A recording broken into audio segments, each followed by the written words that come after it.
دختر فیشن قدم یا سر جاده میکنه پاره جگره میکنه پاره میکنه پاره جگره میکنه پاره دلکم کباب کده یخن پاره پاره کنم چی چاره و خوراک کنم چی چاره کنم چی چاره و خوراک کنم چی چاره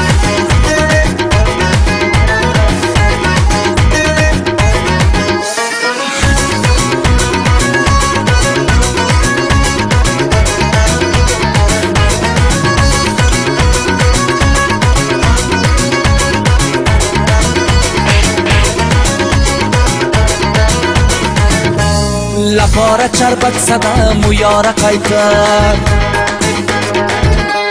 لپاره چربک صدا مویاره قیتر بچهای کوچه میکنه بساز چکچک بچهای کوچه میکنه بساز چکچک باز جانم مرگی رسایم کرده اشاره کنم چی چاره و قرآن کنم چی چاره کنم چی چاره و قرآن کنم چی چاره دختر فیشن قدم یا سر جاده میکنه پاره جگره میکنه پاره میکنه پاره جگره میکنه پاره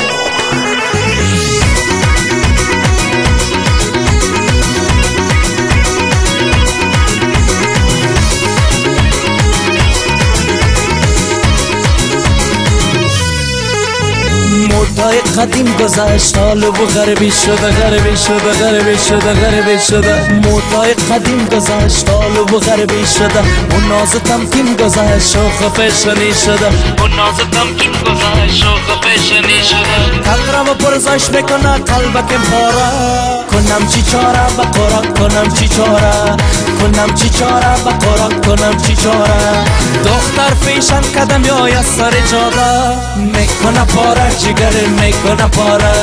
میکنه پاره جگره میکنه پاره